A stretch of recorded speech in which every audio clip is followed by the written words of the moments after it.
Hello everyone, कसे सर्व? I hope मस्त असणार. मी आज सगळ्यात इम्पॉर्टंट टॉपिक घेऊन आले, तो म्हणजे ऑर्गॅनिक केमिस्ट्रीचा. ओके, मोस्ट ऑफ करून आता तुमचे पेपर चालू आहेत आणि कमेंट होत्या की क्वेश्चन कशा प्रकारे विचारले जातात. ठीक आहे, तर हा व्हिडिओ एंडपर्यंत बघा, तुमचे डाऊट सगळे क्लिअर होतील. एकदम इझी क्वेश्चन आहेत आणि मी पुढे तुम्हाला सिम्पल ट्रिक पण सांगणार. ओके, तर त्यासाठी तुम्हाला व्हिडिओ कंप्लीट बघा. तुम्ही बी फार्मसीला असो, MSc असो किंवा BScला असो, केमिस्ट्रीमध्ये तुम्हाला मोस्ट ऑफ करून जवळपास सेम चॅप्टर आहेत. तर कन्फ्यूजन होण्याचं कारण काहीच नाही आहे. सगळ्यांना हे क्वेश्चन विचारलेच गेलेले आहेत. ठीक आहे, 2 to 3 टाइम्स मी सगळ्या क्वेश्चन पेपरमध्ये ते काढलेले क्वेश्चन आहेत. ओके, तर आता आपण स्टार्ट करूया. तुमचं जे बी फार्मसीच्या सेकंड सेमिस्टरला आहे ऑर्गॅनिक केमिस्ट्री पार्ट फर्स्ट, त्यामध्ये युनिट फर्स्ट आहे.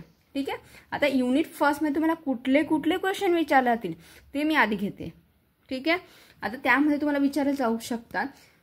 इम्पॉर्टंट क्वेश्चन पण सांगेल आणि जर विचारले गेले ते आपण जास्त करून त्याच्यावरती काय करायचं आहे, फोकस जास्त करायचं. ठीक आहे, आता बघा, एक तर तुमचं आहे फर्स्टमध्ये की define the IUPAC nomenclature rules विचारले जातील, नेमिंग ऑफ कॉलॉजी क्लास. इथं दुसरा पण कुठला ग्रुप देऊ शकतात. ठीक आहे, कुठलाही असू शकतो, पण तुम्हाला काय IUPAC नेम तुम्हाला माहिती असणं गरजेचं आहे आणि रूल ऑफ द तुम्हाला इथं कार्बोक्सिलिक ॲसिडच्या ऐवजी दुसरा असेल. ठीक आहे, हा एक क्वेश्चन आहे. सगळ्या सेकंड तुम्ही सांगू शकतात की क्लासिफाय द ऑर्गॅनिक कंपाऊंड. ठीक आहे, define IUPAC nomenclature for naming of organic compound. हा मोस्ट ऑफ करून एवढ्या वेळेस विचारला, पण एकदा विचारला गेला आहे तरी पण तुम्ही हे क्वेश्चन जस्ट बघून घ्यायचे. ठीक आहे, तुम्ही हा करणार म्हणजे हा झालाच तुमचा. Okay, organic compound, naming of the organic compound. तुम्हाला कुठला तरी स्ट्रक्चर दिलेलं असेल आणि जर त्याचं नॉमेनक्लेचर वगैरे तुम्हाला क्लासिफाय करायचं असेल.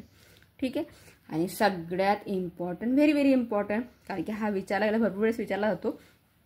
एक तर तुमचा क्वेश्चन की डिफाईन आयसोमर्स म्हणजेच काय, आणि त्याला explain structural isomerism in organic compound. Okay, हा विचारला 2 to 3 टाइम्स विचारला गेलेला आहे. डिफाईन आयसोमर्स आणि explain the structural isomer in organic chemistry. ठीक आहे, नेक्स्ट तुमचं आलं सेकंड चॅप्टर आहे. ठीक आहे, आता सेकंड चॅप्टरमध्ये तुमचे त्यात पण मी जे इम्पॉर्टंट आहे ते पण घेतले. ठीक आहे, म्हणजे तुमचे हे क्वेश्चन मी मोस्ट ऑफ करून सगळे जे जास्त करून विचारलेले ते घेतले. ठीक आहे, आता त्यामध्ये आपण फर्स्ट तुम्ही सांगू शकता, हा सगळ्यात इम्पॉर्टंट क्वेश्चन आहे की conjugated dienes and Diels Alder reaction काय. आणि तुम्ही जर सपोज याला पण जाणार ना तुम्ही इंटरव्ह्यूला वगैरे, तर तुम्हाला हा क्वेश्चन विचारला जातो की डायस अल्डर रिॲक्शन. तुम्हाला जर R&D मध्ये वगैरे जॉब वगैरे करायचा असेल तर मोस्ट ऑफ रिॲक्शनचाच पार्ट तुम्हाला विचारला जातो. ठीक आहे, तर तुम्हाला रिॲक्शन येणं गरजेचं आहे. आता कॉन्जुगेटेड डायन्स विचारलं आणि डायस अल्डर रिॲक्शन विचारली. ठीक आहे, हा एक तुमचा व्हेरी इम्पॉर्टंट क्वेश्चन झाला. आणि सेकंड वन तुमचा mechanism of Markovnikov's and anti Markovnikov's of the orientation of alkenes with suitable example. ठीक आहे, हे सगळे बेसिक कॉन्सेप्ट मी तुमचे आधी घेतलेले आहेत. ठीक आहे, जर तो कोणी व्हिडिओ बघितला असेल तर बघा. ओके, हे सगळे क्वेश्चन्स जे पण चॅप्टर ते सगळे कंप्लीट केलेले आहेत. कोणाला काही कन्फ्युजन झालं तुम्ही मला कमेंट करू शकतात. आणि हो, ज्यांनी चॅनल सबस्क्राईब केलं असेल फ्रेंड तर सबस्क्राईब करा, आपल्या फ्रेंड लोकांमध्ये पण शेअर करा आणि व्हिडिओ जर हेल्प वाटला तर लाईक करायला विसरू नका. ठीक आहे, आता मॉर्गॅनिक्स आणि anti Markovnikov's of the rule तुम्हाला विचारला जाऊ शकतो. ठीक आहे, मी हे सगळं इझी तुम्हाला समजवलेलं आहे. ओके, कशाप्रकारे तुम्ही लक्षात ठेवू शकता तर ते जाऊन बघा. ओके, किंवा हाच क्वेश्चन तुम्हाला free radical addition of the alkenes म्हणून तुम्ही विचारलं शकता. अँटी मॉर्गॅनिक्स रूललाच तुम्ही काय free radical addition of alkenes म्हणजे अल्किनचं पण तुम्ही म्हणू शकता, पण काय असलं पाहिजे तिथं, अल्किन असलं पाहिजे.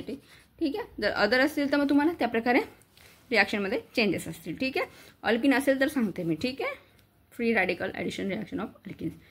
ओके, नेक्स्ट आहे तुमचा ओझोनोलिसिस. ओझोनोलिसिसमध्ये एकदम सिम्पल आहे, तुम्ही O3 वगैरे यूज करता बरोबर ना रिॲक्शनमध्ये. कशाप्रकारे जर तुम्हाला काय भेटतो सांगा बरं का, कोणाला कमेंटमध्ये मला लगेच आन्सर करा ज्याला येत असेल त्याने. ठीक आहे, आपण जसं एक प्रकारचं स्ट्रक्चर बनवतो बरोबर ना, मी तुम्हाला आता सांगत नाही, मला कमेंट करून सांगा. हे मी कंप्लीट घेतले तुमचे. एक हे तुमचं आला आणि व्हेरी इम्पॉर्टंट क्वेश्चन आहे हा, भरपूर म्हणजे भरपूर वेळेस विचारला गेलेला आहे, मॉर्गॅनिक आणि अँटी मॉर्गॅनिक ग्रुप. ठीक आहे, conjugated dienes Diels Alder reaction, Markovnikov anti Markovnikov, define the ozonolysis 3 मार्क्सला वगैरे विचारला जाऊ शकतो. ठीक आहे, सेट-जेप्स रूल आहेत तो पण विचारला गेला आहे. Define E1 and E2 reaction, explain the factor affecting. कुठले फॅक्टर अफेक्टिंग असतात तुम्हाला माहिती आहेत ना. तर मला कमेंट करा, ज्यांना माहिती असेल त्यांनी, आणि ज्यांना माहिती नसेल त्यांनी पण कमेंट करा, ठीक आहे. एक तर तुमचा, किंवा ते तुम्हाला फिरवून फिरवून पण विचारू शकता, ठीक आहे. कन्फ्युजन होण्याचं कारण नाही आहे. तर तुम्हाला असं पण विचारलं की define the reaction of alkyl halide. तुम्ही अल्कल हॅलाइड वापरतात. हॅलाइड ग्रुप म्हणजे काय, तुमचा हॅलोजन ग्रुप असणार आहे कुठला तरी, तो लिओट होणार आहे. म्हणजे इथे तुम्हाला एखाद्या वेळेस असं पण विचारलं की इलिमिनेशन रिॲक्शन, आपण ईला काय म्हणतो, इलिमिनेशन रिॲक्शन म्हणतो, बरोबर ना. आणि तुमचा जो अल्किल हॅलाइड असतात, तुम्ही जे स्टार्टिंग मटेरियल घेतात ते कोणतं घेतात, एखादा हॅलाइड ग्रुप तुम्ही बाहेर काढणार तर ती ऑब्विसली इलिमिनेशन रिॲक्शन होणार. ओके. नेक्स्ट आहे तुमचा क्वेश्चन, हा पण इम्पॉर्टंट आहे E1 E2 रिॲक्शनचं. नेक्स्ट आहे हॅलोजनेशन रिॲक्शन, तुम्ही म्हणू शकतात अल्किनच्या. ओके. आता याच्यामध्ये हॅलोजनेशन म्हणजे कुठला तरी हॅलोजन ग्रुप असणार आहे. एक तर तुमचा आता क्लोरिनेशन मी जर दिलेला आहे, ठीक आहे, तिथं ब्रोमिनेशन, आयोडिनेशन, म्हणजे ते सगळे हॅलोजन ग्रुप. हॅलोजन ग्रुपमध्ये तुम्हाला माहिती कुठला येऊ शकतो, क्लोरीन, ब्रोमिन, आयोडीन, फ्लोरीन, हे सगळे तुमचे काय हॅलोजन ग्रुप आहेत. ते फक्त काय करायचे, जॉईन करायचे. एकदम इझी आणि सिम्पल रिॲक्शन आहे.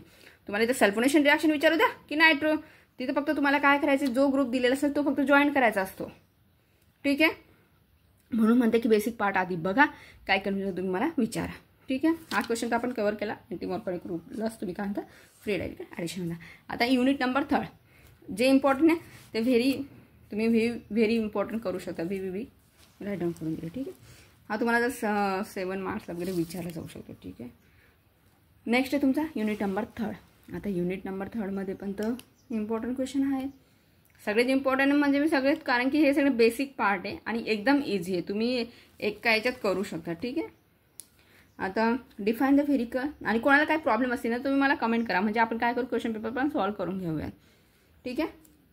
Define various chemical test for alcohol to differentiate between कुठला घेऊ शकतो, प्रायमरी, सेकंडरी आणि टर्चरी अल्कोहोल. माहिती तुम्हाला काय, हा तुम्हाला माहिती आहे कसलं आहे, प्रायमरी हा काय, सेकंडरी आणि टर्चरी, ह्या प्रकारे आपण राईट डाऊन करतो, बरोबर ना. तर तुम्हाला काय करायचं, केमिकल टेस्ट ऑफ द अल्कोहोलचे डिफरन्शिएट बिटवीन करायचे हे तिघांमध्ये, ठीक आहे. तर तुम्हाला ते राईट डाऊन करा. हा पण विचारला गेला आहे क्वेश्चन, ठीक आहे. आणि एक तुमचा SN1 SN2 रिॲक्शन तुम्हाला की फॅक्टर ऑफ इंट माहिती तुम्हाला, न्यूक्लियोफिलिक रिॲक्शन होते इथं, है ना. हा पण तुमचा इम्पॉर्टंट क्वेश्चन आहे. MSc ला असणार किंवा BSc ला असणार, तर तुम्ही हा क्वेश्चन पण करा. 7 मार्क्स तुम्हाला शॉर्ट नोट्समध्ये स्ट्रक्चर आणि युजेस वगैरे विचारला जाऊ शकतात, ठीक आहे. तुम्हाला स्ट्रक्चर काढायचं आहे, युजेस पण राईट डाऊन करायचे कशावर. शॉर्ट नोट्स आहे, हा 7 मार्क्सला क्वेश्चन विचारतो. तुम्हाला दिले असेल कुठले पण, कारण तुमचे नंबर ऑफ आहेत, पण याच्यापैकी जे मोस्ट ऑफ ज्यांच्यावरती जास्त विचारले गेले क्वेश्चन ते मी घेतले, ठीक आहे. तर तुम्ही भरपूर तुम्हाला ते पण करा, जसं एकदा ओव्हरलुक करून घ्या. सगळ्यांचे मोस्ट ऑफ करून युजेस जवळपास सेमच असतात, ठीक आहे. थोडेफार तरी ओके. नाही आले तर तुम्ही एकच काम करायचं की ते ज्याच्यातला तुम्हाला काय करायचं, काय करावं लागेल की म्हणजे तुम्हाला जस्ट मार्क्स जर कवर करायचे असेल तर तुम्ही युजेस वगैरे तुम्ही थोडंसं चेंज करू शकता, पण स्ट्रक्चरमध्ये चेंज होणार नाही, ओके. बेंझिल अल्कोहोल दिला, ॲडोफॉर्म दिला, इथिल अल्कोहोल दिला, डायक्लोरोमिथेन दिला आणि ग्लिसरॉल दिला आहे, ओके. आता युनिट नंबर 4 नंबर काय आहे, न्यूक्लियोफिलिक ॲडिशन रिॲक्शन होणार अल्डिहाइड आणि कीटोनची, ठीक आहे. आणि एक ही तुमचा डिस्कस द मेकॅनिझम ऑफ, हे सगळ्यात इम्पॉर्टंट क्वेश्चन आहे. MSc BSc आणि तुम्ही B फार्मसीवाले सगळ्यांना इम्पॉर्टंट आहेत, ठीक आहे. हे विचारले गेले आहेत क्वेश्चन, अल्डोल आणि क्रॉस अल्डोल. मी याच्यावरती एकदम डिटेलमध्ये तुम्हाला मेकॅनिझम सहित तुम्हाला एकदम शॉर्ट याच्यामध्ये कसं लक्षात ठेवणार ते सगळं सांगितलेलं आहे, ठीक आहे. अल्डोल आणि क्रॉस अल्डोल कंडेन्सेशन. एक ही तुमचा कॅनिझोरस अँड क्रॉस कॅनिझोरस रिॲक्शन, ओके. एक ही तुमचा बेंझोइन अँड परकेन कंडेन्सेशन, ठीक आहे. हे तुमचे झालेत. हा तुमचा, कारण की हा इम्पॉर्टंट क्वेश्चन आहे, हा कराच, ठीक आहे, विचारला जातो, ओके. 4 मार्क्स वगैरे.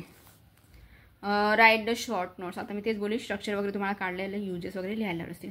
तुम्हाला दिले की फॉर्मॅल्डिहाइड, बेन्झाल्डिहाइड आणि व्हॅनिलिनचं स्ट्रक्चर वगैरे काढून तुम्हाला त्याचे जे शॉर्ट नोट्स लिहायचे, कारण की जर तुम्हाला जर 4-5 मार्क्स विचारलं तुम्हाला तर काय सांगावं लागेल तिथं. तर स्ट्रक्चर पण इम्पॉर्टंट, युजेस पण इम्पॉर्टंट, 2-3 युजेस लिहायचे आणि लिहायचं कसं वर्क वगैरे करतो, बरोबर.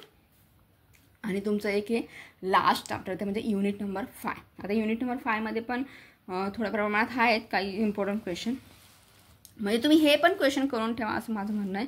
कारण की जसं ओव्हरलुक केल्यानं तुम्ही एवढा सगळा स्टडी करतायत, मग थोडंफार, कारण की मोस्ट ऑफ करून रिॲक्शनमध्ये एवढा चेंजेस होत नाही, बरोबर ना. एक आहे तुमचा define inductive effect, discuss the qualitative test for carboxylic acid, amide and esters. ठीक आहे, तुम्हाला कुठली पण विचारले जाऊ शकते. इंडक्टिव्ह पण माहिती, प्लस आणि मायनस आहे effect. Discuss acidity of the carboxylic acid, त्याची राईट डाऊन करायची. Effect of the substitute of the, कुठला इफेक्ट करतो सबस्टिट्यूट, कुठला मोस्ट ऑफ करून हा आहे तो तुम्हाला राईट डाऊन करायचा आहे. ठीक आहे, कार्बोक्सिलिक ॲसिडमध्ये हा विचारला गेला आहे 2 to 3 टाइम्स. नंतर आहे तुमचा 3rd नंबरचा क्वेश्चन की बेसिसिटी. आता ॲसिडिटी झाला तुमचं basicity, amines and effect of the substitute of the basicity of the amines, कुठल्या प्रकारचं कुठला सबस्टिट्यूट तुमचा इफेक्ट करतो वगैरे ते सगळं तुम्हाला काय करायचं तर राईट डाऊन करायचं आहे. ठीक आहे, आय थिंक कोणाला कन्फ्युजन नसेलच मला वाटतं इथपर्यंत. आणि नेक्स्ट तुमचा की स्ट्रक्चर आणि युजेस आले त्याच्यामध्ये पण. एक तर तुमचा ॲसिडिक ॲसिड असेल किंवा सायट्रिक ॲसिड आहे, सॅलिसिलिक ॲसिड आहे. ॲक्च्युली माझ्याकडनं स्ट्रक्चर काढलं गेलं इथं. ठीक आहे, और नंतर बघितला मी क्वेश्चन काय, नाही तर मी सगळ्यांचे स्ट्रक्चर दिलं. तुम्ही सांगा मला स्ट्रक्चर कशा प्रकारचं येऊ शकतं. ठीक आहे, कमेंट करा म्हणजे मला कळेल तरी. ओके, हे ॲसिडिक ॲसिडचं आहे, citric acid, salicylic acid, benzoic acid. Benzoic ॲसिडचं स्ट्रक्चर सगळ्यांना माहिती आहे. बेंझिन रिंग असणार आहे आणि काय असणार आहे सांगा बरं का, इथिलीन डायमाइन आहे आणि एक ॲम्फोडर्म आहे. ठीक आहे, कन्फ्यूज होऊ नका. काही कन्फ्युजन असेल तुम्ही मला कमेंट करून विचारा. ठीक आहे, आणि इंस्टाला फॉलो करा, इंस्टा ID पण शीतल किरास आहे. ठीक आहे, आणि सगळ्यांना बेस्ट ऑफ लक. इथपर्यंत काही प्रॉब्लेम असेल ओके, आणि आपण नेक्स्ट टॉपिकला मग तुमचे क्वेश्चन काय असतील, कोणाला काय प्रॉब्लेम असेल ते पण आपण सॉल्व करूया. थँक्यू सो मच वॉचिंग दिस व्हिडिओ.